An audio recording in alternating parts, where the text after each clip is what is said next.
Perfume की शीशी उसके हाथ से छूटकर फर्श पे गिरी। किरचियाँ उसमें गैस के दिल की भी थीं। मेरा दोस्त जिसने मुझे हलाले के लिए कहा था वो भला अजमेर ही था। कभी किसी दौर में वो तुम्हारी मंगेतर रही होगी, लेकिन अब उसके नाम के साथ मेरा नाम लगता है और लगता रहेगा। गैस लड़खड़ाया। उसने घाम में इसके कोने का सहारा लिया, फिर जैसे बेजान होकर वहीं बैठ गया। उसकी टांगों से जान निकल चुकी थी। चेहरा ऐसे था जैसे किसी जोंक ने सारा खून चूस लिया हो। मेरी अपनी पलंग की तरफ गया और अपना मोबाइल उठाकर वापस आया। स्क्रीन पे उंगलियां चलाई और वापस गैस सकाया। उसके मोबाइल पे एक कागज़ की तस्वीर थी। वो निकाहनामा था। उसे गैस के सामने किया। गैस से उसे पढ़ा और वो सांस नहीं ले सका। उसे सांस वाकई नहीं आ रहा था। कैसे वहाँ मेहदी और जीनिया का नाम देखा और वो देख नहीं सका। उसकी आंखों के आगे मंजर धुंधला पड़ गया, क्योंकि उसकी आंखों में पानी भर रहा था। ये झूठ है। उससे मोबाइल परे हटाया। वो मेरे साथ ऐसा नहीं कर सकती। गैस पीछे हो रहा था। चेहरे से गहरा शौक आया होता था। वो बादिक्कत खुद को संभाले हुए था। वो मेरी है, सिर्फ मेरी। वो हमेशा से मेरे लिए थी। तुम्हें क्या लगता है वो यूं ही हर किसी के कमरे में चली जाती है? वो हर एक से बात कर लेती है, या फिर वो हर एक के सामने रो लेती है, या वो हर एक की गाड़ी में बैठ जाती है? वो आगे आया। गैस मजीद पीछे हुआ। वैसे सदा सा चेहरा लिए वो बस चाहता था मेरी चुप हो जाए, वक्त चंद लम्हे पीछे चला जाए, वो जो कह चुका था उसे अनकहा कर दिया जाए। वो शायद कभी किसी दौर में तुम्हारे लिए थी, लेकिन अब वो वक्त गुजर गया है। वो मेरे लिए बहुत कुछ करती है, क्योंकि हमारे दरमियान कुछ बहुत स्पेशल है। झूठ, रदी, सब झूठ। उससे बेख्तियार अपना सीना मसा। यहीं एहन दिल के मुकाम पे तो दर्द शुरू हुआ था। तुम चाहो तो उसी से पूछ लो। मैं तुम्हारे लिए सब कर सकता हूँ, लेकिन बीवी छोड़ने वाली शय नहीं है। आज कल या 10 साल बाद भी मैं उससे कभी किसी सूरत दस्तबरदारी नहीं दूंगा। उसके लहजे के सिकाक वो दो लफ्ज मेरी बीवी, वो आंखों का मान। गैस गंभीर खड़े खड़े दो कोड़ी का हुआ। मेरी उससे शायद मजीद कुछ कह रहा था, मगर कैसे ही सुन सका। वो मेरी की तरफ देखे बगैर बाहर जा रहा था। उसका दिल बैठा जा रहा था। अपने कमरे के रास्ते तक वो किस किस शहर से टकराया उसे कुछ याद नहीं था। बस उसकी आंखें पल पल बह रही थीं। बस उसका दिल किसी ने आरे के साथ जी रहा था और रूह कब्ज हो गई थी। ऐसा दर्द तो पहले नहीं हुआ था। कमरे का दरवाज़ा खोलकर वो अंदर दाखिल हुआ। दरवाज़ा बंद किया, फिर उसी के साथ लगता हुआ फर्श पे बैठता चला गया। वो अगले कई मिनट शौक और बेयकीनी के आलम में वहीं बैठा रहा। शशर शौकी उसके जिस्म से सांस निकल गया था। सारी जिंदगी किसी फिल्म की तरह आंखों के आगे घूम रही थी। वो सीनियर से पहली मुलाकात, वो मोहब्बत की नज़र, वो उसके हाथ पकड़कर ऑफिस में बैठी थी, वो उसे चॉकलेट बार थमा रही थी, वो उसके बाल बिखेर रही थी। समंदर की लहरों के सामने वो उसके सुनाए लतीफ़ों पे हंस रहा था। कोई तकरीब थी शायद, और वो उसके कान के पास झुककर कुछ कह रही थी। गैस हंस रहा था। वो कैफ़े में उसके सामने मेज़ पे सर रख के सो रही थी। वो उसे देख रहा था और अब हाल में इस बहर दरवाजे के साथ सर जोड़े और रो रहा था। बहुत बुरी तरह रो रहा था। इस तरह वो एक बार रोया था, 14 साल पहले थाने की उस जलालत पे, और उसके बाद वो आज रोया था। किसी ने उसकी रूह को बाकायदा खींच कर जिस्म से निकाला था। फिर किसी ने उसके खोखले जिस्म पे कोड़े रस्सी दिए थे। तकलीफ बहुत छोटा लफ्ज़ था। वो बाकायदा अपने बालों को हाथों में जकड़ गया था और चीख रहा था। ज़मीन पे हाथ मारकर बुलंद आवाज़ में चीख रहा था।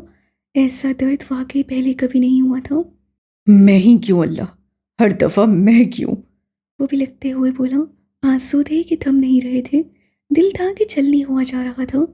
मैं ये डिजर्व नहीं करता था, हर दफा मैं ही क्यों?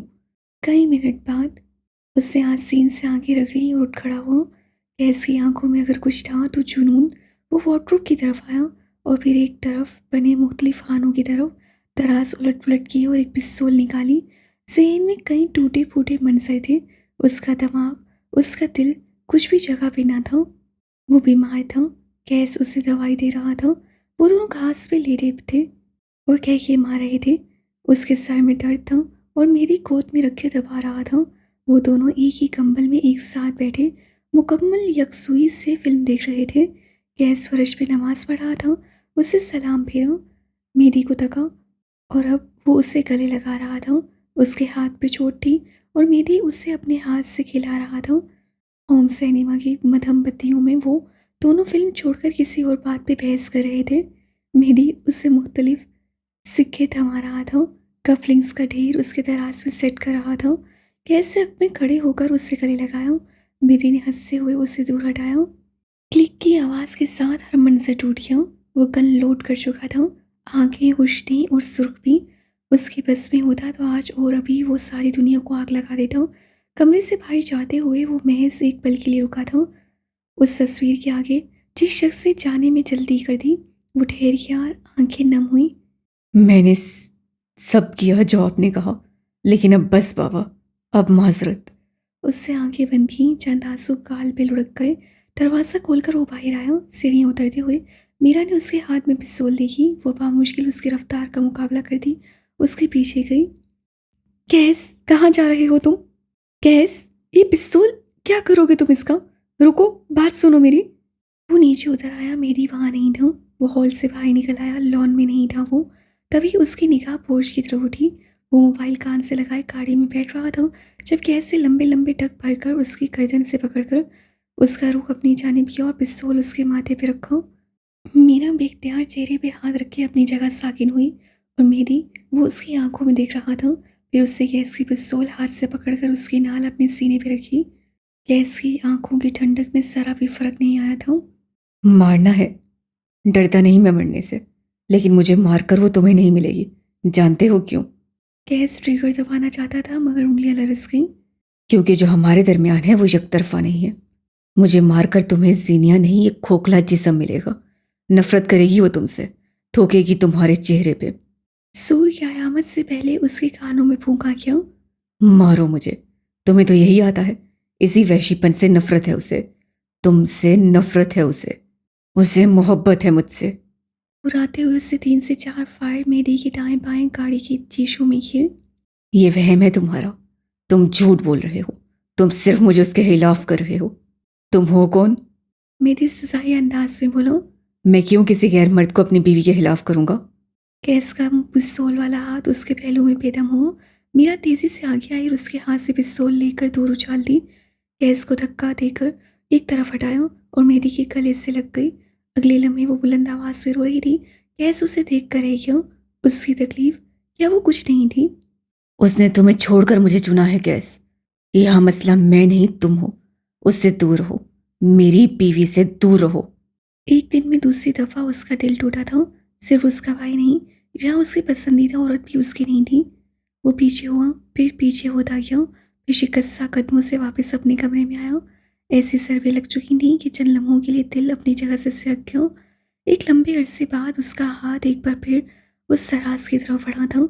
नींद की गोलियों की एक अच्छी खासी मिकदार उससे अपनी हथेली पे निकाली और बगैर पानी के फांक ली।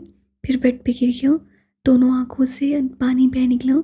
उसे इतनी तकलीफ हुई थी जैसे सारी दुनिया ने उसके खिलाफ गठजोड़ कर लिया हो, जैसे सारी जंगें अब उसके खिलाफ लड़ी जानी हो, जैसे वो निहत्था और बाकी सब असले से लेस हों। चंद मिनट बाद वो हमेशा की तरह अपनी तकलीफ से चंद घंटों का फरार हासिल कर चुका था। मगर दर्द वो नींद से उठ जाने के बाद ख़त्म नहीं होता था। गैस गंभीर का दर्द अगली कई सदियों तक वहीं रहने वाला था। 31 दिसंबर। कुछ शामें, कुछ दिन, कुछ तारीखें अपने अंदर कुछ अलार्मिंग सा तासुर रखते हैं। 31 दिसंबर की वो शाम भी अपने अंदर ऐसा ही एक तासुर लिए हुई थी। हॉस्पिटल के कमरे में बेड पे बैठी लड़की सर को दोनों हाथों में दिए हुई थी। उसके चेहरे पे ढेर सारा इसराफ था। इंसान के पास मसाइल हों तो उसे उम्मीद होती है कि हल हो जाएंगे, मगर मसाइल घर वालों से ही हों तो दिल में गिराहें पड़ जाती हैं। और मसाइल चारों तरफ से हों तो इंसान कैद हो जाता है। वो भी खुद को कैदी महसूस कर रही थी। अनदेखी जंजीरों में उसे भी अपनी मौत दिखाई दे रही थी, किसी बेरहम जालिम जल्लाद के हाथों। उससे आखिरी मैसेज में ऐसा क्या भेजा था जो तुम कल से इतनी परेशान हो? शीशे के आगे खड़ी सफ़ेद रंग की लॉन्ग फ्रॉक वाली लड़की चेहरे पे ब्लश ब्रश फेरते हुए पूछ रही थी। जीनिया की आंखों के आगे एक बार फिर वो अल्फाज पूरी आबोताब से चमकने लगे। मैं माजरत नहीं करूंगा, लेकिन जो हुआ उसमें कसूरवार नहीं था मैं। लेकिन तुम्हारे साथ नई शुरुआत करनी है। जहां बुला रहा हूं मैं, चाहूंगा तुम आ जाओ, तुम्हारे खानदान की तरफ। फिर मेरी तरफ से कोई रंजिश नहीं होगी। एक और बात, मैं चाहूंगा तुम वही सुर्ख पहनो जो मेरा पहला आर्ट है। ये मेरी पहली और आखिरी पेशकदमी है। इसे ठुकराया तो उसके बाद नताइज के लिए तैयार रहना। अब कुछ बोल भी चुको।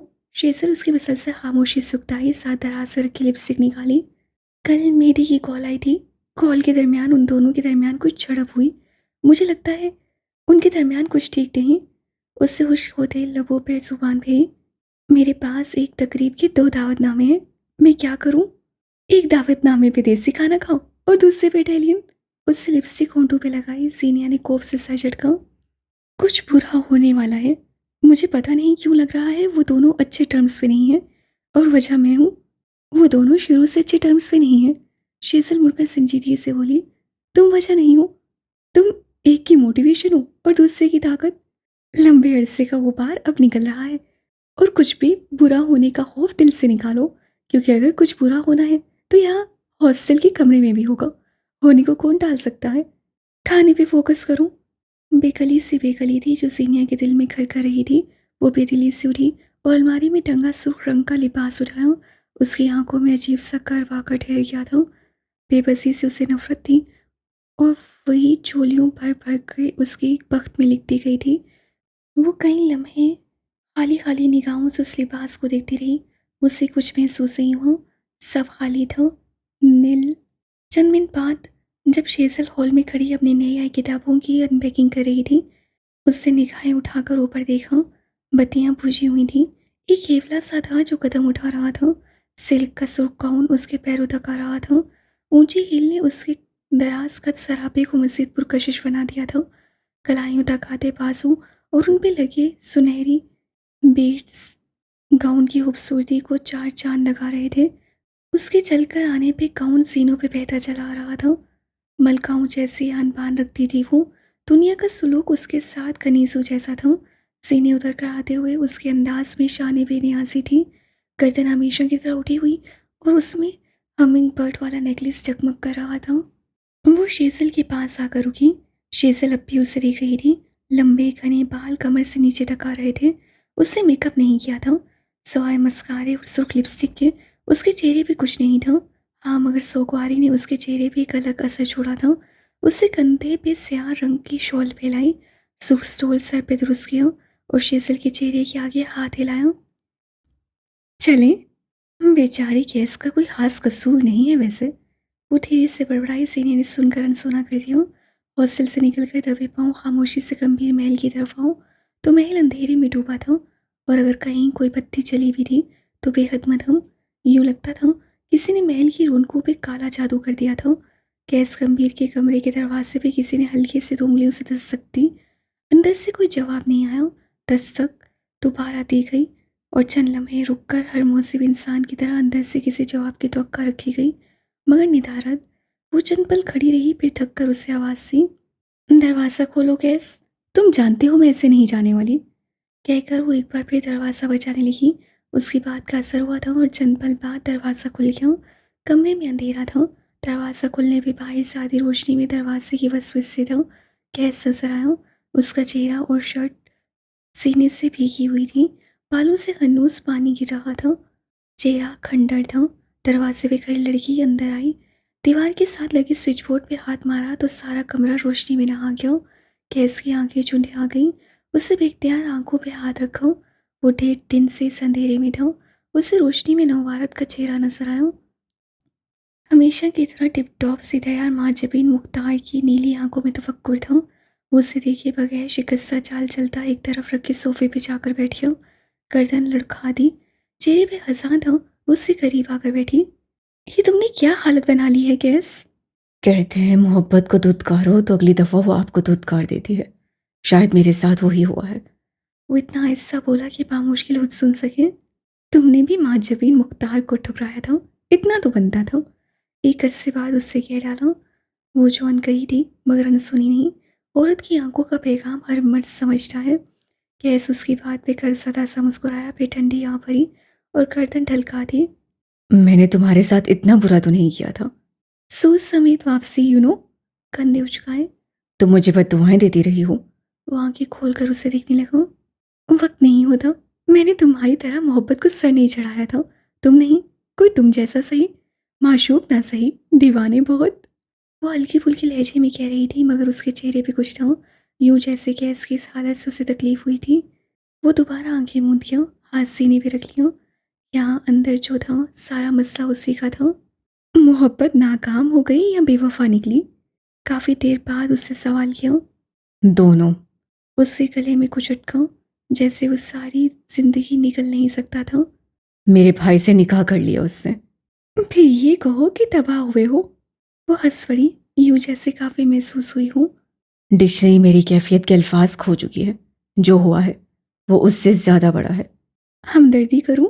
बड़ी बड़ी आंखों में हमदर्दी थी। नहीं, लम्हे का तौक़ुफ़ हुआ। मैं चाहता हूं उन दो को इस लफ्ज की जरूरत पड़े और उन्हें यह मयस्सर भी ना हो। आंखें दोबारा खोली, अब कि वो किसी इश्क में हार इंसान की आंखें नहीं थीं। ये सरापा इंतकाम की आंखें थीं। ये आंखें खोखली थीं, खाली खाली। मेरी मदद करोगी? उसकी आंखों में आंखें डालकर को पूछूं, इनकार करूं तो? करना होता तो तुम यहां ना आती। निहायत कमीने इंसान हो तुम। मोहब्बत करती हूँ तुमसे, इसीलिए आजमाते हो, तासुब से कहा गया। आजकल ये इंसानों का महबूब शौक हो चला है। वो हंसकर बोला, हंसी में नोहे क्यों शामिल होने लगे थे। अचानक दिल में दर्द क्यों उठने लगा था। माँ जबीन उसे देखती रही और खामोश रही कि ऐसे जुकाम सदा सांस अंदर खींची। मोहब्बत नाकाम हो जाए तो दो तरह का रद्द-ए-अमल आता है। इंसान भी नाकाम हो जाता है या फिर मोहब्बतें नाकाम कर देता है। तुम क्या करना चाहते हो? उन दोनों को हिसाब देना होगा। मैंने माफ करना नहीं सीखा। मेरा ख्याल है तुम्हें उस लड़की से खुद बात करनी चाहिए।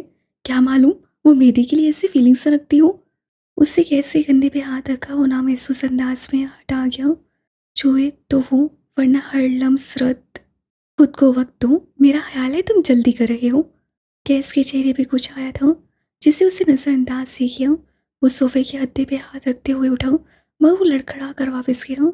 हाली में था, वो सुटने की इजाज़त नहीं दे रहा था। मशवरा उसका दुरुस्त था, मगर गैस गंभीर एक सदी में दूसरी बार दिल नहीं तोड़वा सकता था। ठीक है, फिर चलकर पूछ लेते हैं। वो अब के उठा टूट गया। कहाँ जाओगे? वो उसके साथ खड़ी हो गई। एक मिनट, तुम अब भी पार्टी में जाओगे? उसे बुलाया है, अब खुद जाकर उसे ताज़ीम भी तो देनी होगी। वो अंदर वार्डरोब की तरफ जा रहा था। एक दिन में, सिर्फ एक दिन में, वो मिट्टी का ठीकरा बन गया था। इतनी बुरी तरह से टूटने की, चुन पाने की ना हिम्मत बचे, ना वजह। हर कोई नहीं कर सकता। मेहदी गंभीर को खुद पे बहुत फख्र है। वो भी तोड़ना होगा। दोनों काम ना हो सके तो हिसाब लेना होगा। उसे मुझसे गिला ना हो, इसलिए उसे एक मौका भी देना होगा। उसकी आवाज़ मध्यम होती जा रही थी। जिम्मेदारियां हमेशा मुझ पे क्यों आ जाती हैं? वो बड़बड़ाया। अंदर जाकर उससे शॉवर ऑन कर दिया था। पानी की गिरने की आवाज़ बाहर तक आ रही थी। कमरे में बैठी माँ जबीन के चेहरे पे अब इंतजार देखा जा सकता था। वो बहुत बुरी तरह टूटा था, शायद कभी ना जुड़ पाने के लिए। फार्म हाउस की वसी और इस लॉन में बरकी कुमकुमे जगमगा रहे थे। जरा जरा से फांसे पे चलती चिटी टंगीटियाँ माहौल में हिद्दत पैदा किए हुए थीं। मुनासिब फांसे पर मेज़ और कुर्सियाँ रखी थीं। स्टेज पे म्यूजिकल बैंड के चंद अफराद बैठे थे। मध्यम मौसीकी और ग्लास टकराने की आवाज़ से सारा फार्म हाउस गूंज जाता था। थीम सफ़ेद और स्याह थी।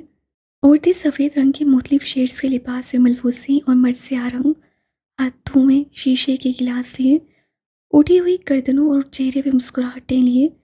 हमरा इस दावत को बहुत अच्छी तरह एंजॉय कर रहे थे। उसी पल बेख्तियार हर एक की निगाह उस तरफ उठी जहाँ से सुर्ख गाउन वाली लड़की आ रही थी। इस पूरी तकरीब में अगर किसी ने सफ़ेद के अलावा कोई रंग पहना था, और रंग भी सुर्ख, तो वो सीनिया हाकिम थी। वो हमेशा की तरह इर्द से बेनियाज थी और हमेशा की तरह लोगों की नज़रें उस पर। कई लोगों ने उसे अजीब नज़रों से देखा, कई ने इस्तेज़ा से और कई हसद से उसे देखते रहे। वो बगैर किसी की तरफ देखे सेद में चलती हुई आई। उसका मेज़बान उसके एन सामने खड़ा था। वो दोनों आसपास से बेगाना थे। उन दोनों ने सिर्फ एक दूसरे को देखा। गहरे स्याह रंग के कोट से उसकी सफ़ेद शर्ट झांक रही थी। सीने वाली जेब में सुर्ख गुलाब अटका था। सफ़ेद शर्ट के कफ पे स्याह रंग के डायमंड कफलिंग्स बेहद वाज़िया थे। उसकी आंखें, वो वीरान स्याह आंखें, सुनहरी आंखों को देखते हुए आज उनमें कोई चमक नहीं आई। वो उसके सामने आकर ठहरी। ज़माने की गर्दिशें थम गईं। भरम हकीकत हुए, हकीकत भरम हुई। गैस गंभीर के आगे वो औरत खड़ी थी जिसके लिए वो दुनिया यहाँ से वहाँ कर सकता था। सीनिया हाकिम के आगे वो मर्द था जिसके लिए उसके जज्बात अब दिन नींद सो चुके थे। वो अब भी उसे देखकर बस देखता रहा, फिर बेहद धीरे से यासियत से कहा, long time stalker. Long time Severus. वो उसी के अंदाज से बोली। उनके दाएं बाएं सफ़ेद स्याह लिबास वाले लोग थे और दरमियान में वो दोनों। उनके चेहरे पे पड़ती रोशनी उनकी नकोश वाजिया कर रही थी। गैस कहीं अगले लम्हे खामोशी से उसे लगे क्या पूछना था, क्या कहना था, सब भूल गया था। वो बस यहाँ खड़े हुए उस औरत को देखते हुए अगली कई सदियां गुजार देना चाहता था। उससे नफरत एक तरफ, उससे मोहब्बत एक तरफ। मैं अगर कुछ पूछूं तो जवाब सच होगा या झूठ? कई लम्हे बाद उसकी आंखों में आंखें डाले पूछ रहा था, ये तुम पे मुनहसर है कि तुम उसे झूठ समझते हो या सच।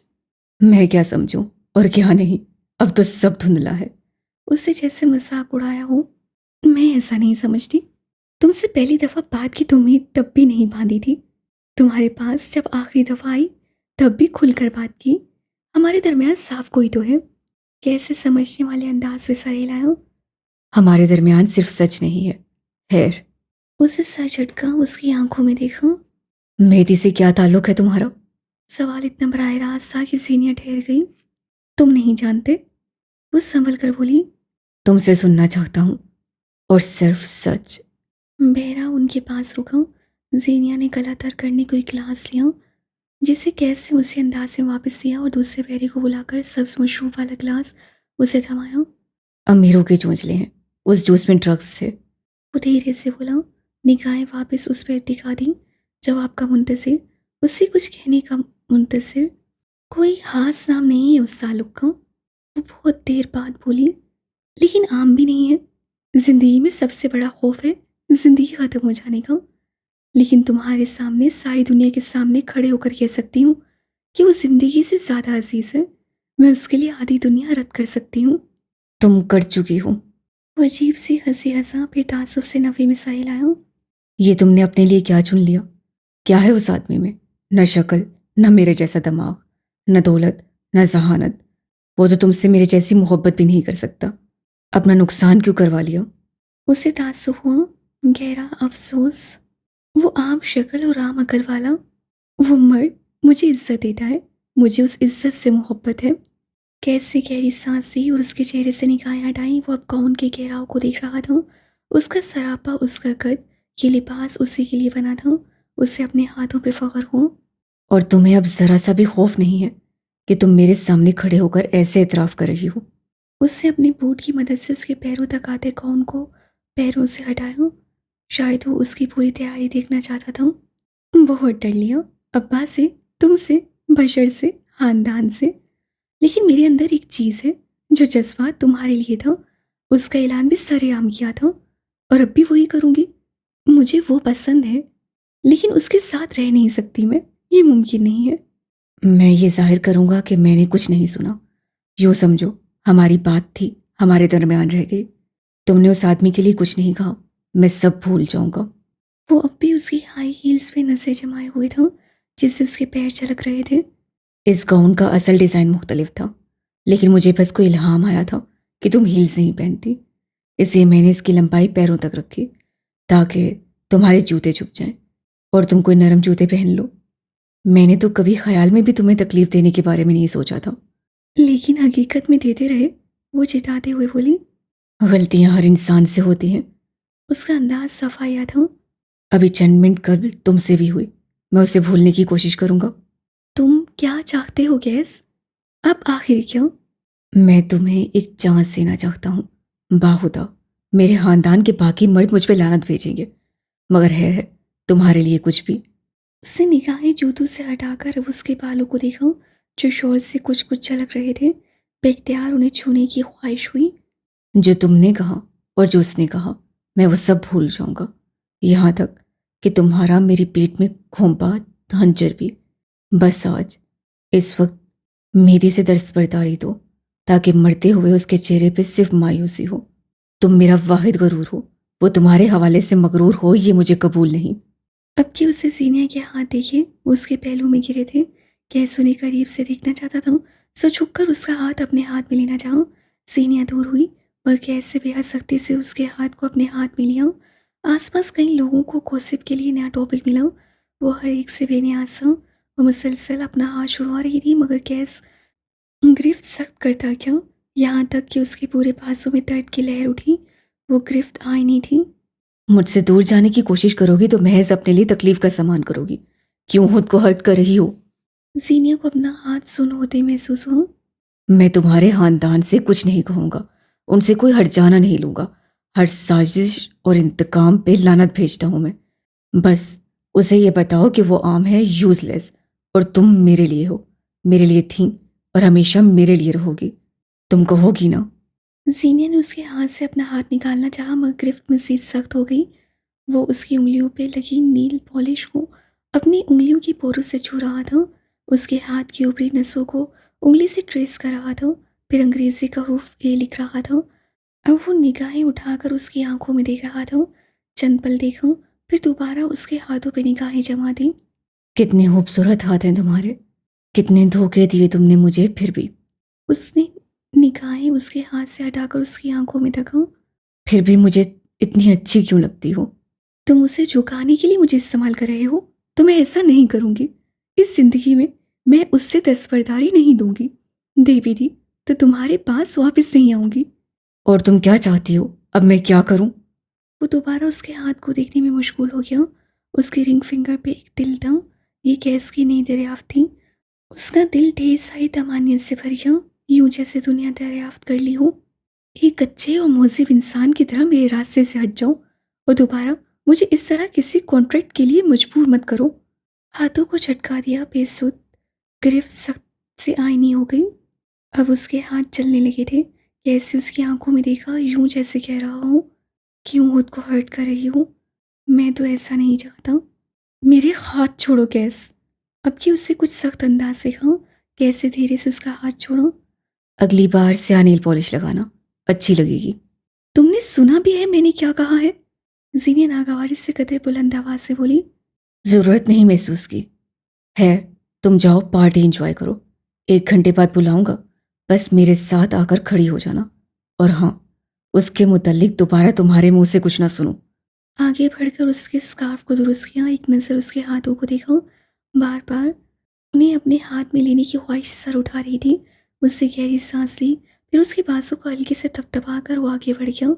जरा से फांसी पे जाकर वो एक कुर्सी पे बैठ गया था। उसकी रंगत पूरी तरह सुर्ख पड़ गई थी। सांस सूखने की मानंद तेज था और चेहरे पे इस सर्दी में भी पसीना, दिल के झक्कड़। हाँ, वो सबके कड़े मराहिल से गुजर कर आया था। वो एक एक चीज़ का हिसाब देगी, वो हिसाब लेगा, ये तय था। वो इस जिंदगी में उसे माफ़ नहीं करेगा। वो काफ़ी देर से आई हुई थी, मगर मेहदी उसे कहीं भी नजर नहीं आया था। कैसे उसे बुलाया था तो वो आ गई, मगर अब उसका दिल हर शय से उचाट हो गया था। स्टेज पे बैठा गुलकार अब कुछ पॉप म्यूजिक गा रहा था। लोग उसके साथ गुनगुना रहे थे। सीनिया महफिल से ज़रा फासले पे थी। शेसल अपनी कुछ दोस्तों के साथ मसरूफ़ हो गई तो सीनिया अकेली उस मेज़ पे बैठी रह गई। उसके पास पुराने मॉडल का एक फ़ोन था जो उसे शेसल ने कुछ दिन के लिए दिया था। उसी पल उस मोबाइल पे कोई कॉल आने लगी। उसे नंबर कभी याद नहीं रहे थे, मगर मेहदी का नंबर उससे अज्जबर था। उससे गर्दन बेख्तियार दाएं बाएं घुमाई, मगर वो कहीं नजर नहीं आया। उससे कॉल अटेंड की। मुतलाशी नजरें अब भी उसे ढूंढ रही थीं। हर दफ़ा तुम बैल्कनी में होती हो और मैं नीचे। इस बार मैंने जगहें स्विच करने का सोचा। सीनिया ने गर्दन फेर कर बेख्तियार ऊपर देखा। वो तीसरी मंजिल की बैल्कनी में खड़ा था। उसके आगे 4 फीट ऊंची स्याह रंग के नक्शो निगार वाली शीशे की ग्रिल थी। पार्टी यहाँ नीचे हो रही है, आप वहाँ क्या कर रहे हैं? मैं वहां आ गया तो लोग जमा हो जाएंगे, फिर तुम्हें बुरा लगेगा। वो फ़ोन कान से लगाए संजीदगी से बोला। वो खड़ी हुई, गर्दन ऊंची किए उसे देखते हुए मुस्कुराई। आप भी काफ़ी रंगीन मिजाज हैं। अल्लाह जाने आज कैसे जब्त कर लिया। कितना शक है तुम्हें मुझ पे? वो गर्दन हिलाते हुए मसनूई तासुब से बोला। आपका रिकॉर्ड ही ऐसा रहा है। कभी अनीसा, कभी शनाया, कभी आसफा, कभी सफाना। उससे पास से गुजरते हुए वेटर से सॉफ्ट ड्रिंक का ग्लास लिया। जहाँ इस पार्टी में इतने वक्त में ये पहला मशरूब था जो उसने दिल से लिया था। ये आसफा और सफाना कौन है? वो मुट्ठी खोल बंद कर रहा था। उसमें कुछ सिल्वर रंग का पेंडेंट था। मुस्तकबिल की शनासाएं। इतनी तुम नजूमी। वो बिगड़ कर बोला। सीनिया मुस्कुराई, सादा खालिस मुस्कुराहट। कैसे किसी एहसास के तहत पलट कर देखा, वो उसे नजर आई। वो हंस रही थी, उसे अच्छा लगा। उसकी दूसरी निगाह बैल्कनी की तरफ गई। वो जिसके लिए हंस रही थी उसे बुरा लगा। दूसरी तरफ मेरी उसकी हंसी फोन के पार भी महसूस कर सकता था। तुम हर गुजरते दिन मुझे कंफ्यूज कर रही हो। वो मुस्कुराए सा कह रहा था। जीनिया ठहर गई। मैं हर दफा तुम्हें देखता हूँ तो सोचता हूँ, क्या तुम वाकई इतनी खूबसूरत हो या सिर्फ मुझे लगती हो। एक लम्हे के लिए वो सांस नहीं ले सकी। मेरी अब भी बस उसे देखते हुए कह रहा था। तुम इतना खूबसूरत बोलती हो या सिर्फ मुझे लगता है। तुम वाकई इतना खूबसूरत हंसती हो या बस मुझे लगता है। जीनिया ने बेख्तियार यहाँ वहाँ देखना शुरू किया। मैं तुम्हें कई घंटे, कई दिन, कई जिंदगियों में बगैर थके देख, सुन और सराह सकता हूँ, और ये हक सिर्फ मेरा है। मुझे यकीन नहीं आ रहा। जीनिया ने हफ्फत से गर्दन घुमाई। मेरी ने उसका हर हर अंदाज देखा। तुम मुझ पे बहुत अलग असर रखती हो। आपकी आवाज़ कट रही है। वो धीरे से उसे टोक गई। मुझे कुछ सुनाई नहीं दिया। अच्छा, लेकिन मुझे सब दिखाई दे रहा है। वो महसूस हुआ। मसलन क्या? उसे जूस का गिलास सबूत से लगाया। मुझे एक लड़की ब्लश करती हुई नजर आ रही है। आपकी आंखों का धोखा है। धोखे इतने खूबसूरत कब से होने लगे। आप इतने फ्लर्ट कब से हो गए हैं? वो तुनक कर बोली। ग्लास हाथ में लिए रखा और चंद कदम चलकर आगे आई। केस गंभीर महफिल से हटकर खड़ा था और अब उन दोनों को मजीद आसानी से देख सकता था। तुम्हें देखकर, तुमसे मिलकर अच्छा खासा इंसान पागल हो सकता है। सीनी ने अफसोस से नफी में सर हिलाया। चेहरा सुर्ख था। उस आदमी से फ़ोन पे बात करना ही बेहतर ऑप्शन था, सामने आना नहीं। मुझे बात करनी है आपसे। अब की वो संजीदगी से बोली। आप थोड़ी देर के लिए यहाँ आ जाएं, बस एक साइन ही चाहिए। तलाक के कागजात लेकर आई हूँ। लम्हे के 1000वें हिस्से में उसका लहजा बदल गया। वहाँ दुख था, बेतहाशा दुख। आपको हकीकत पसंद होकर सोचना चाहिए मेरी। वो आपको बहुत नुकसान दे सकता है। अगर उसे हमारे निकाह के मुतालिक इल्म हो गया तो मामलात बहुत पेचीदा हो जाएंगे। मेरा अपना खानदान मेरे खिलाफ है। मैं उस एक इंसान को नहीं गवा सकती जो बगैर किसी मफाद परस्ती के मेरे साथ खड़ा रहा। मैं नहीं चाहती आप इस बात के लिए पछताएं या आप दोनों भाई एक दूसरे के आमने सामने आ जाएं। मैं बस। उसे इस निकाह के मुतालिक सब पता है। आसमान से कोई पत्थरों का थाल था जो सीने के सर पर आकर लुढ़का था। तुम्हें मुझसे शिकायत थी कि मैं इस ताल्लुक का ऐलान नहीं कर सकता। मैंने शिकायत दूर कर दी। बेलकुनी में आधे अंधेरे और आधी रोशनी में खड़े शख्स से सीने को शौकी कर दिया था। वो बगैर कुछ कहे खामोशी से उसे देख रही थी। दिल ने जैसे धड़कना छोड़ दिया था। मैंने तुमसे कहा था मैं तुमसे कभी मूव ऑन नहीं कर सकूंगा। मैं करना ही नहीं चाहता। मैं सब वक्त ही नहीं लाऊंगा। ये आपने क्या कर दिया? मैं आपको बचाने के लिए, इस सारे मेस से निकालने के लिए अपनी इज्जत नफ्स पे लात मार कर यहाँ आ गई हूँ, और आप मारे रंज और बेबसी की उससे बात अधूरी छोड़ दी। ये आखिरी बार होगा। अगली बार कहीं जाने के लिए तुम्हें मजबूर नहीं होना पड़ेगा। उससे मध्यम अंदाज से मुस्कुराते हुए बालों को हाथ से पीछे किया। फिर सीनिया को देखा और हंस पड़ा। मेरी बीवी होकर डर रही हो। आपने बहुत गलत किया है।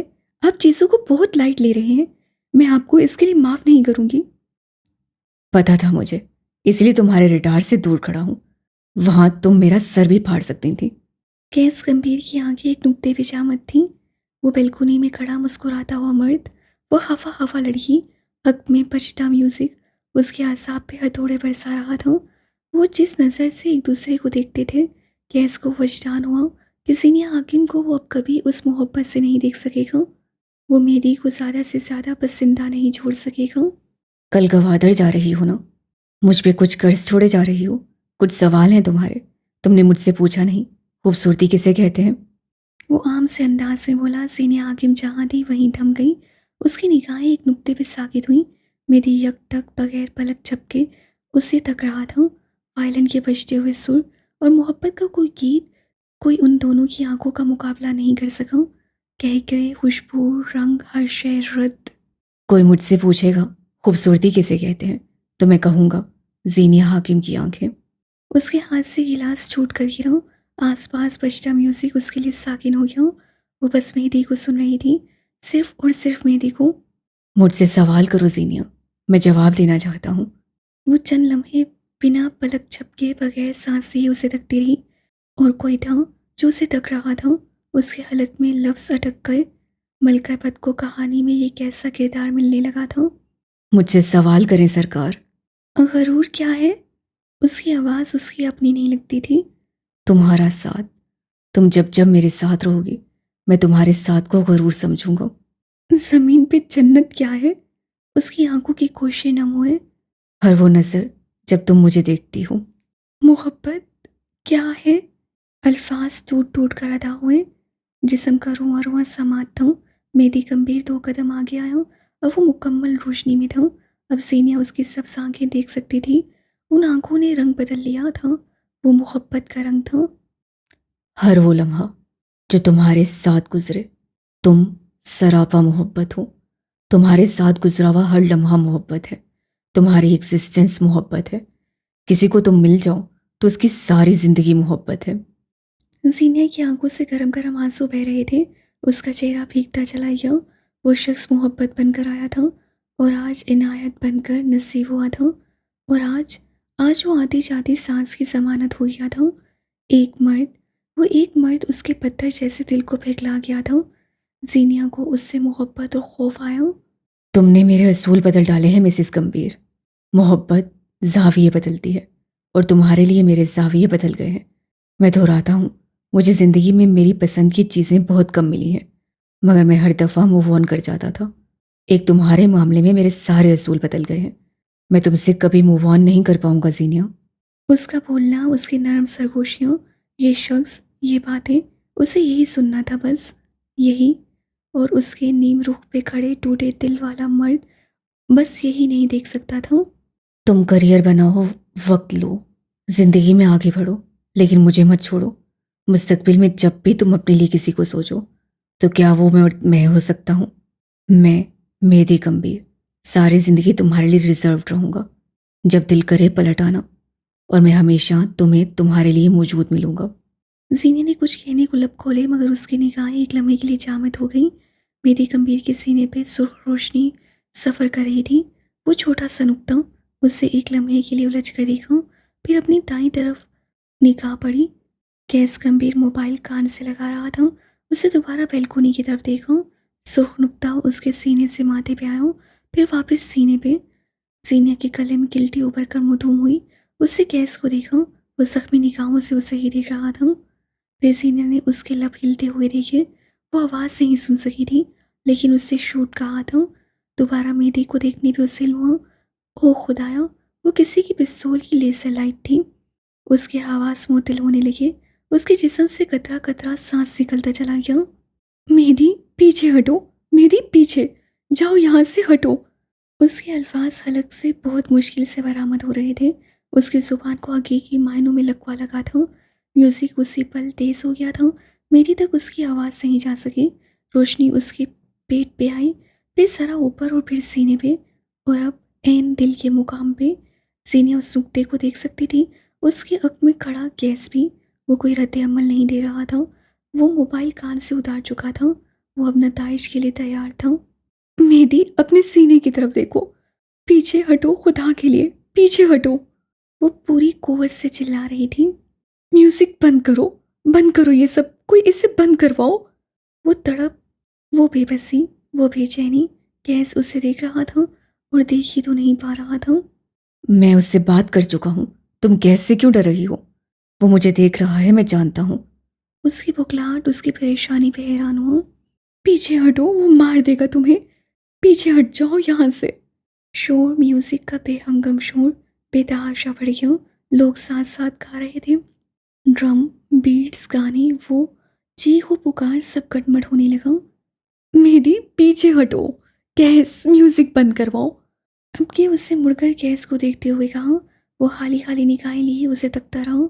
मेहदी ने मोबाइल कान से हटाकर उसे चेक किया, फिर सीनिया को देखा। वो रो रही थी, चीखते हुए कुछ कह रही थी। वो क्यों कुछ समझ नहीं पा रहा था। म्यूजिक का शोर इतना ज़्यादा था कि उसे अपने कान बहरे होते हुए महसूस हुए। वो गैस से क्या कह रही थी और वो क्यों बेहिस खड़ा था। सुर्ख दायरा अब बस एक जगह आ गया था, कल्ब, दिल, हार्ट। जीनिया अब के फ़ोन वहीं छोड़ अंदर की तरफ भागी। वो तेज तेज भाग रही थी। शॉल उसके कंधों से छलक कर गिरी। बाल बिखर गए। उसी लम्हे एन उसी लम्हे सुखदारी की एन जगह सुनहरी बुलेट बिजली की सी रफ्तार से दौड़ती हुई आई और मेहदी के सीने में पेविस हो गई। उसके जिस्म में कुछ घुप गया। जिस्म ने झटका खाया और वो पीछे खिंचता चला गया। मनसर था कि जहन्नुम। जीनिया वहीं घुटनों के बल गिरी। उसकी आंखें वहीं ऊपर उस बैल्कोनी पे जम गई। यके बाद दीगरे दो और फायर हुए। वो गिरा, कभी ना उठ पाने के लिए। उससे अपने पूरे जिस्म में आग फैलती महसूस की। वैसी आग गैस के सीने में भी थी। इमारत के अंदरूनी हिस्से में कोई जोरदार धमाका हुआ और एक ऐसी ही आग उस फार्म हाउस के अंदर लग गई थी। आग के शोले छत को चीर कर बाहर आसमान की तरफ उठे। खिड़कियां, दरवाजे, शीशे सब धमाके की नजर हुए। जीनिया जैसे उस धमाके पे होश में आई। उसे बैल्कोनी में कोई नजर नहीं आ रहा था। वो गिर पड़ा था। वो कैसे गिर सकता था? वो नजर से ओझल कैसे हो सकता था? इस लम्हे, इस जिंदगी में ऐसा कैसे हो सकता था? वो जमीन पे हाथ रखते हुए उठी। वो अंदर की तरफ भाग रही थी, दीवानावार, हर शय से बेनियाज। सुर्ख गाउन में मलबूस लड़की आग और खून के खेल में शामिल हो चुकी थी। आग के शोले भड़कते हुए उठ रहे थे। स्याह सफ़ेद लिबास वाले लोग यहाँ से वहाँ अंधाधुंध भाग रहे थे। हर कोई अपनी अपनी जगह बचा रहा था। और सुर्ख गाउन वाली वो लड़की पल पल बहते आंसुओं के साथ अंदर की तरफ भाग रही थी। वो दीवानावार सीढ़ियाँ चढ़ रही थी। मोहब्बत, हिफाजत से राजसारी, राजसारी से ऐलान और ऐलान से अपनी रहबरी का दर्जा तय कर चुकी थी। वो सीनों पे गिरी, मुंह के बल गिरी, होंठ फट गया। वो खून साफ किए बगैर उठी और अंदर की तरफ भागी। गैस अपनी जगह खड़ा रहा, साकिन, सामित। उसका वजूद हर किस्म की जंबिश से आ रही था। हाँ, मगर उससे सीनिया को जिंदगी छोड़ वो जिंदगी की तरफ भागते हुए देखा था। वो अपनी जान से बेखौफ हो गई थी। वो उस एक आदमी के लिए इतना कैसे कर सकती थी? उससे मेहदी को गिरते हुए भी देखा और उससे वो गोली अपने सीने पे लगते हुए भी महसूस की। वो आग, उस भड़कती आग ने उसके आसपास माजी का कफ्स लगा दिया। आग के नारंगी शोले बुलंद से बुलंदतर होते जा रहे थे। कहीं दरवाजे चल रहे थे और कहीं खिड़कियां। और वो उसे ढूंढ रही थी, आवाज़ें दे रही थी, रो रही थी। वो दिलेरी की हर हद पार करते उसके लिए आग में कूदी थी, जो उसके साथ अच्छा रहा था। तीसरी मंजिल का हर कमरा खोलते हुए, उसे आवाज़ें देते हुए वो उसे ढूंढ रही थी। आग की तपिश उसे झुलसा रही थी। लपकते शोलों से बचते बचाते उससे एक कमरे का दरवाज़ा खोला।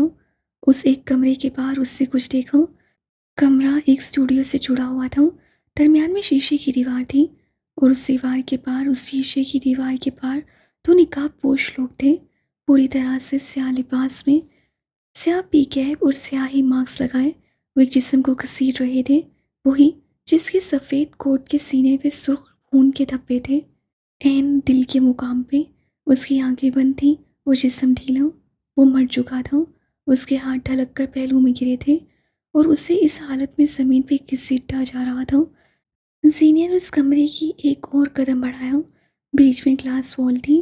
वो धड़ाधड़ उसे पीट रही थी, हील से ठोकर मार रही थी, कोनियाँ मार रही थी, उन्हें आवाज़ें दे रही थी मगर नज़रअंदाज हो रही थी। आग की तपिश, पसीना, जलन और दर्द सब मिक्स हुआ। उसी पल किसी ने उसे गर्दन से पकड़कर उसे एक तरफ धक्का दिया। जीनिया ने मुड़ना चाहा मगर कोई था जिससे उसके चेहरे पर कुछ दे मारा था, कनपटी के करीब। उसे अपने दिमाग में कोई करंट सा दौड़ता महसूस हुआ। कोई दर्द था जो उसके पूरे जिस्म को सुन कर गया। वो फर्श पे गिर पड़ी। धुंधली पड़ती बसारत के साथ उसने देखा वो निकाब पोश उसके सामने मेहदी की वजूद को घसीट कर ले गए और एक कोने में रखे लंबे चौड़े बैग में डालकर जिप चढ़ाई। उनमें से एक ने हाथ माथे तक ले जाते उसे 2 उंगलियों से सलाम किया। उसके हक में खड़े वजूद ने उसकी पीठ पे बूट से ठोकरें मारी। जीनिया सांस नहीं ले सकी।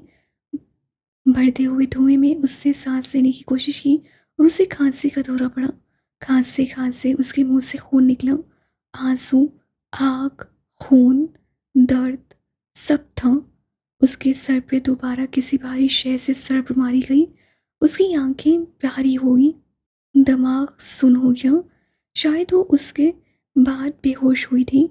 कितने लम्हे, मिनट, कोई हिसाब नहीं था। उसे होश आ रहा था। कुछ वक्त बाद उसे होश आ रहा था। कोई उसके ऊपर शॉल डाल रहा था। फिर किसी ने उसका चेहरा थपथपाया। उससे आंखें खोलने की कोशिश की। वो जाग गई थी, मगर आसपास आग थी, सिर्फ और सिर्फ आग। वो दो मर्द थे, उनके जिस्मों पे कोई अलग लिबास थे।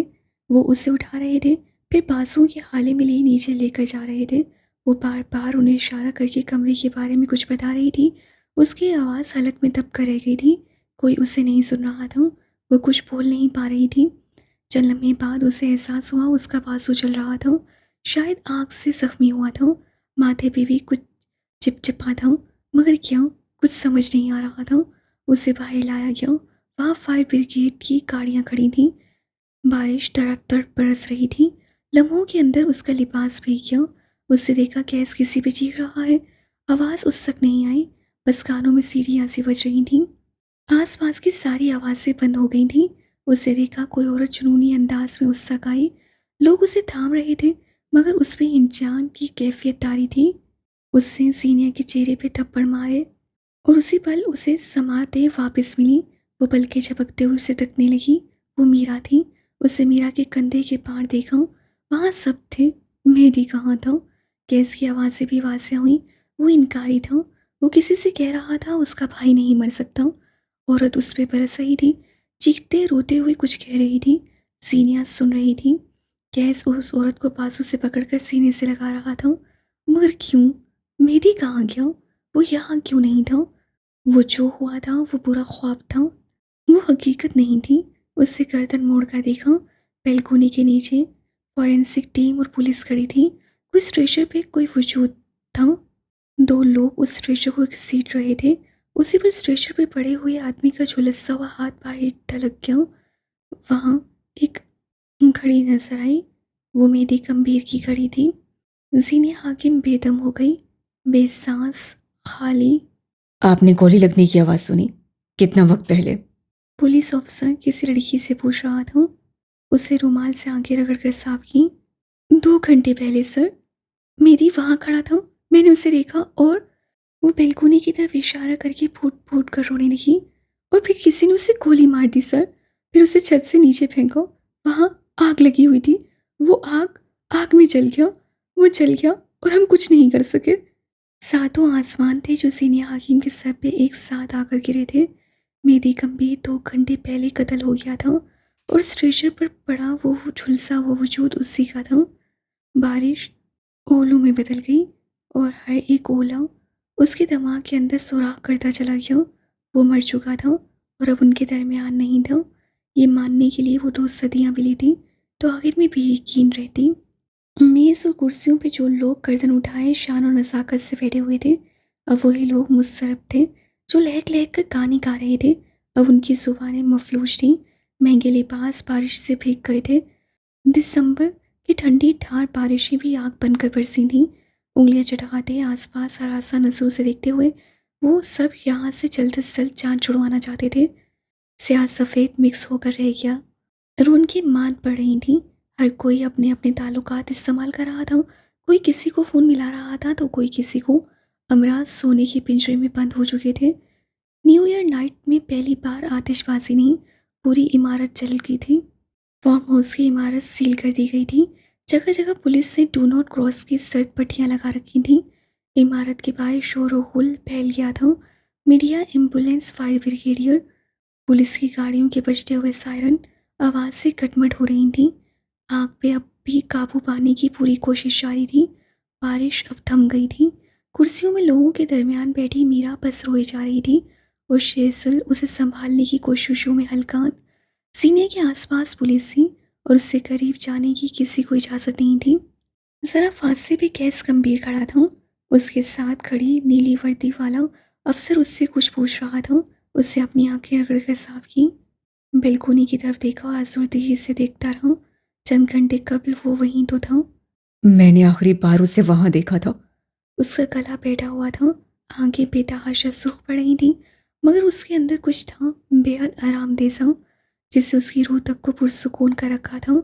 उसे वो गोलियां लगनी चाहिए थीं। वो यही डिजर्व करता था। उसे इसी तरह चलना चाहिए था, बल्कि इससे भी पूरी तरीके से। मैंने उसे देखा, वो कॉल पे बात कर रहा था। फिर उसके सीने पे कोई सुर्ख धब्बा देखा। मैं मैं जल्दी रद्द अमल नहीं देता। उससे हुश्क होते लबों पे जुबान फेरी और मजमे में एक तरफ खड़ी माँ जबीन को देखा। वो आंखें झपक कर उसे तसल्ली दे रही थी।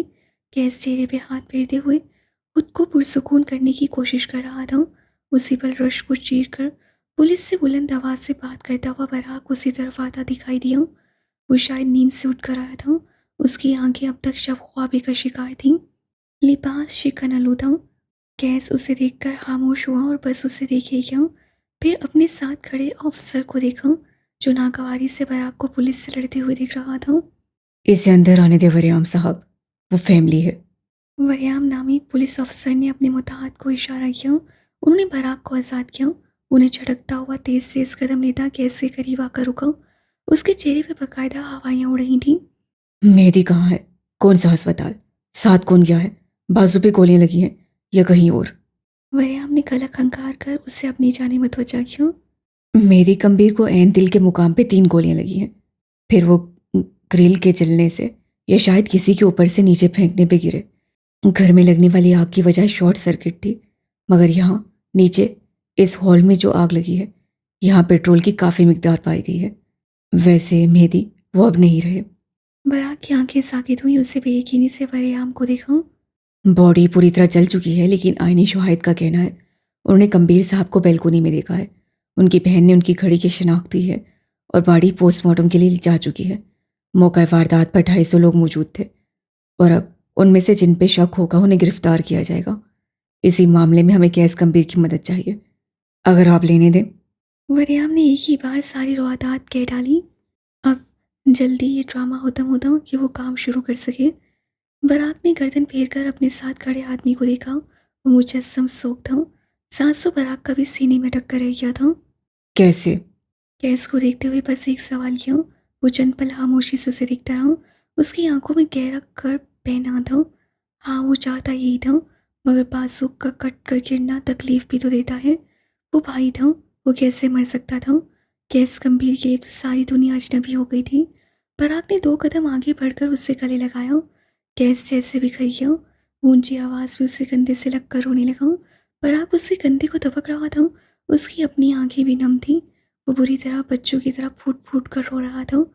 बराग ने उससे गिर्द सख्त गिरफ्त की। ये सहारा वैसा नहीं था जैसा उसके भाई का था। उसका मेरी उसके गले लगकर सब शांत हो जाता था। संभालो खुद को, बाहर मीडिया है, उसे हैंडल करना पड़ेगा। पुलिस से कोऑपरेट करना है। मीरा को देखो। वो अब भी नरमी से उसकी पुश्त से ला रहा था। कैसे उससे अलग हो। आंखें हथेली की पुश्त से साफ की। वो बेलकुनी की तरफ देखने से गुरेज कर रहा था। पुलिस की गाड़ियों के बजते सायरन उसे बार बार माथे में लेकर जा पटकते थे। उसके सर में शदीद दर्द होने लगा था। बराक, ये सायरन बंद करवाओ प्लीज। वो माथे को उंगलियों से मसलते हुए बोला। वरिया मशकूक निगाहों से उसे तक रहा था। उसी पल बराक ने उसे तसल्ली दी और अपना रुख पूरे का पूरा वरियाम की तरफ मुड़ा। मेरे दोस्त को आग और पुलिस की गाड़ियों के सायरन का फोबिया है। उसका ट्रॉमा गर होता है। वो बीमार है। अगर आप कोऑपरेट करें। उससे जुमला अधूरा छोड़ा। ये कैसा ट्रॉमा है और इसका ताल्लुक किस चीज़ से है?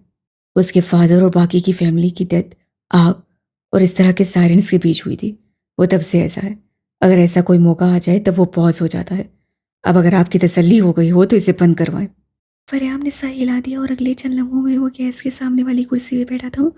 आंखें अब भी मशकूक अंदाज में छोटी थीं और चेहरे पे कराह तासुर था। वो शायद किसी रियायत के मूड में नहीं था। आपने आखिरी बार अपने कज़न को कहाँ देखा? किसके साथ देखा? मैं आपका गम समझ सकता हूँ, लेकिन आपको कोऑपरेट करना पड़ेगा। आपकी ये असेसमेंट हमारे बहुत काम आ सकती है। वो बेलकुनी में खड़ा था। कैसे दोबारा कहना शुरू किया। मैंने उसे देखा। वो कलीम गिल्टी ऊपर का मुंह धूम हुई। जीनिया हाकिम से फ़ोन पे बात कर रहा था। वो यहीं नीचे खड़ी थी। जीनिया हाकिम कौन है? कैसे बाजू लंबा करके एक तरफ इशारा किया। वो किसी हाथून ऑफिसर के साथ थी। बार बार कुछ कहती हुई। फरियाम ने सर हिलाया। क्या आप ये बता सकते हैं बात की नौयत क्या होगी? कुछ हास रहा होगा, तभी वो यहाँ तकरीब में मौजूद होने की बजाय बेलकुनी में थे। वो उसे लम्हे भर का तवक्कुफ किया, फिर निगाहें झुकाईं। वो उसे प्रपोज कर रहा था। फरियाम की आंखों में महसूस तासुर उभरा। कत्ल ठीक था, मोहब्बत शामिल हुई। अब तबाही आनी थी और ये परफेक्ट था। ये केस मज़ेदार था। मैंने देखा उसके सीने पे किसी ने निशाना लिया और फिर आग लगी थी, बहुत तेजी से। वो आग हर तरफ फैलती गई। आग लगने के बाद मैं अपनी जगह से हरकत नहीं कर सका था, लेकिन मैंने जीनिया को अंदर की तरफ जाते हुए देखा था और मुझे कुछ ठीक से याद नहीं आ रहा। सब मिक्स्ड अप है। उसे थककर कुर्सी की मुझ से टेक लगाई, आंखें एक बार फिर चलने लगी थीं। 200 से शायद लोगों की मौजूदगी उसे तंग कर रही थी। कहीं कहीं आग अब भी थी। वो शोर, वो मौत, गैस पूरी तरह फंस गया था। मगर उन सब से ज़्यादा कोई और आवाज़ थी जो उसके सर पे हथौड़े की तरह बरस रही थी। वो बस चाहता था कोई उसे चुप करवाए। सर, वो मुझसे बात कर रहा था। वो बहते हुए आंसुओं और उजड़े हुलिये वाली लड़की हाथ उठा उठाकर तेजी से बोल रही थी। उसके सामने खड़ा अफसर उसकी बात सुन रहा था। वो वहां ऊपर था, बालकनी में। उससे बाजू लंबे करके बताया। चेहरे पे आंसू फिसल फिसल रहे थे। उसके साथ खड़ी शेजल बेबसी से उसे तक रही थी। सर, उसे कोई लेकर गया है यहाँ से। उसके स्नेह इंकशाफ पे कहीं गर्दनें मुड़ी, कहीं आंखों में तखीर उभरा। यहाँ तक कि अपनी कुर्सी पे बैठा वरियाम बेग भी पूरे का पूरा उसकी तरफ घूम गया। इतने ट्विस्ट, ओ खुदाया, वरियाम बेग पर यूं ही मेहरबान रहना। आपको हमारे साथ थाने चलना होगा। हम आपका बयान लेंगे। अफसर को तुरप का पत्ता मिल गया था। आप अच्छी तरह याद करें, आपने और क्या क्या देखा था। हम थाने ले जाएंगे और आपको ये सब रिटर्न में बयान देना होगा। आप जब ऊपर गई, आपने तब क्या देखा? आप जो कहेंगे मैं करूंगी। मैं थाने चलूंगी, लेकिन प्लीज मेरी बात सुने। वो लाश मेहदी की नहीं है। वो मेहदी नहीं था, वो कोई और था। मैं ऊपर गई थी, मैंने देखा उन्हें। उन्होंने मुझे यहाँ मारा न- ना। वो लोग फिर उसको उठा कर ले गए। मैं दरवाज़ा बजा रही थी। नहीं, दरवाज़ा नहीं था वो। उसके अल्फाज कटमट होने लगे। वो रक्त फूल रही थी। किसी ने उससे पानी का ग्लास दिया, उससे आधा पिया आधा छोड़ दिया। उसकी हिचकियाँ बंद गई थी। पूरा जिस्म मुझको लेखा रहा था। कैसे गर्दन उठाकर उसकी तरफ देखूं। वो लोग यहीं कहीं होंगे। आप प्लीज़ उन्हें ढूंढें। एक बार वो मेरी को ले गए हैं। प्लीज़ आप मेरी बात माने, आप उन्हें ढूंढें। वो यहीं होंगे। अफसर ने अपने एक सिपाही को बुलाया और उसे हिदायत देने लगा।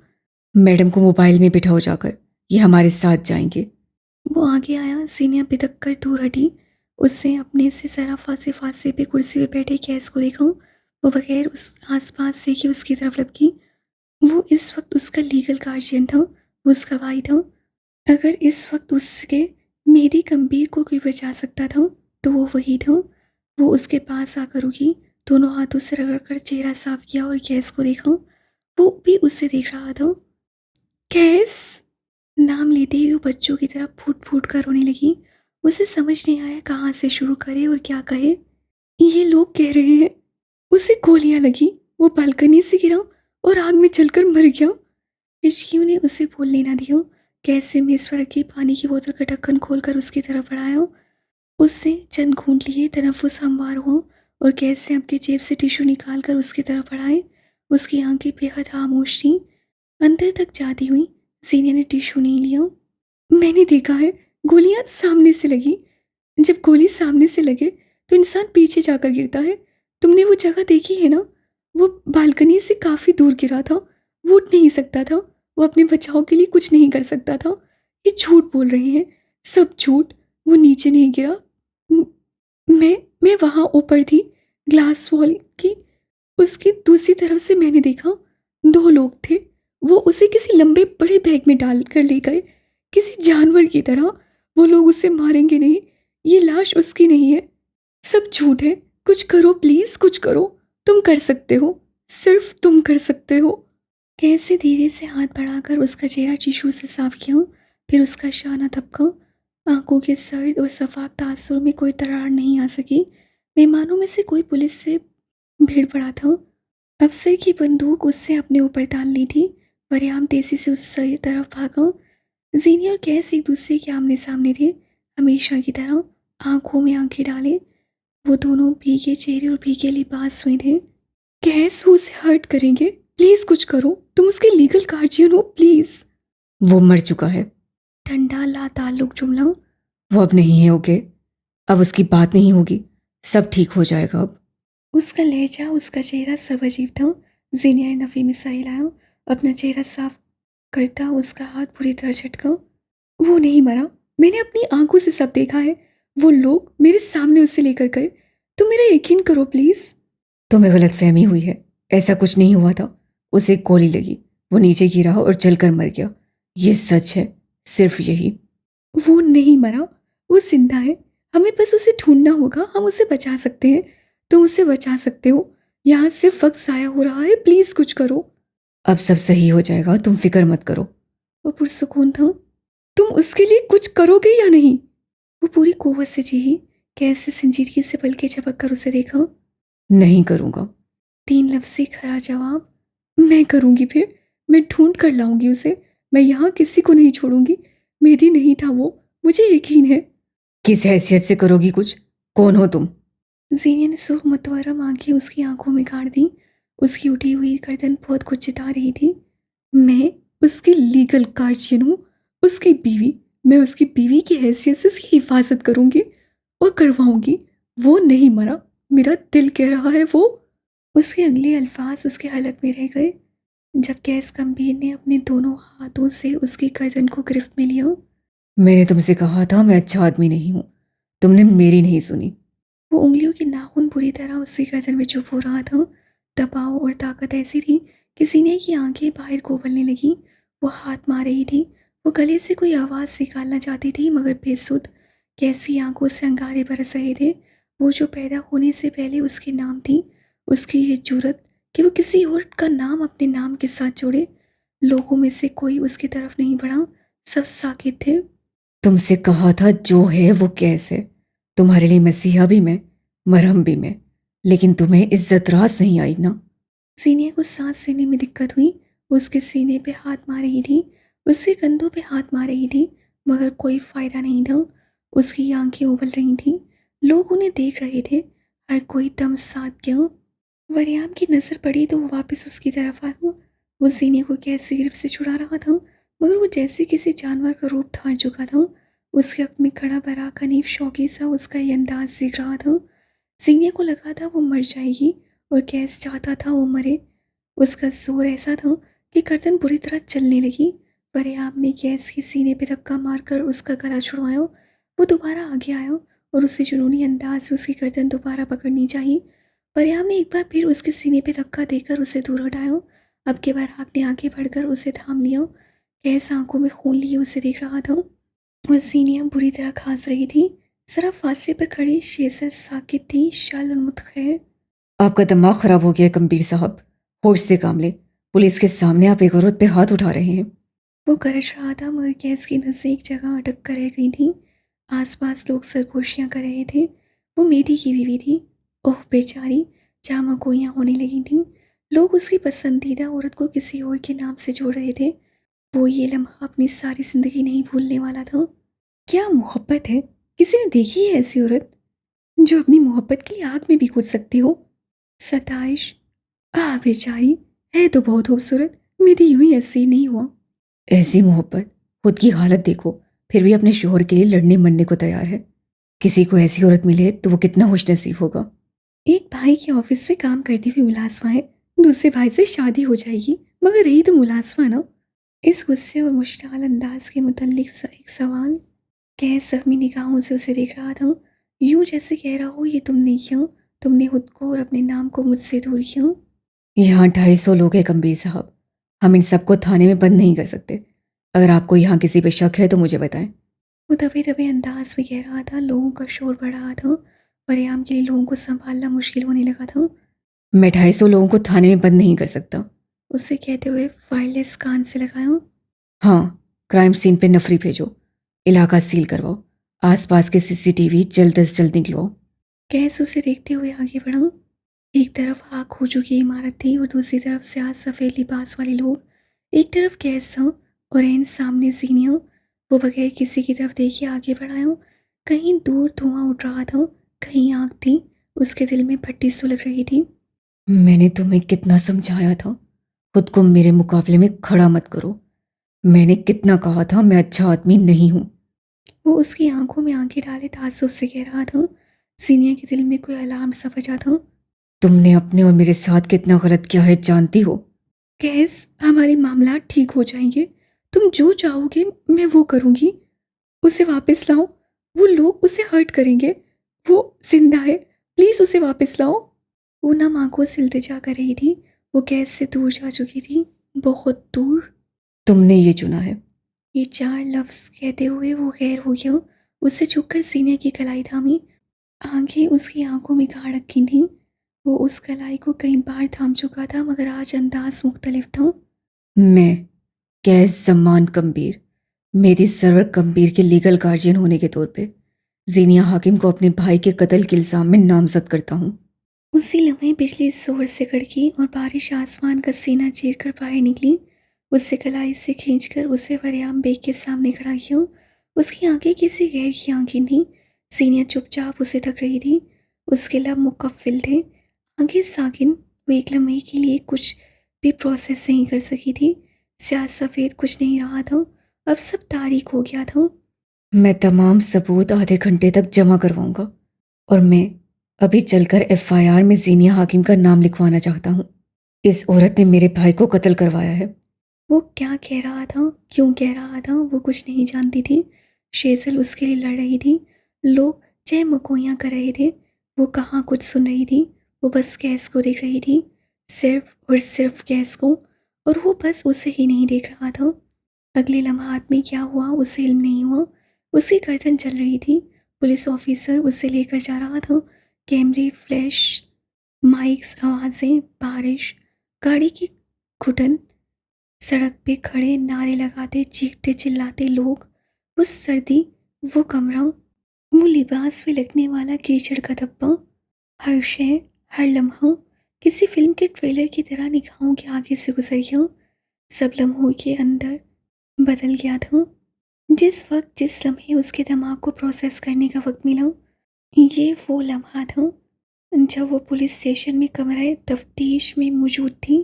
इंस्पेक्टर वरियाम बेग उसके सामने बैठा था। वो मुस्तकबिल की सीएसएस ऑफिसर थी, मगर हाल की मुलजिमा।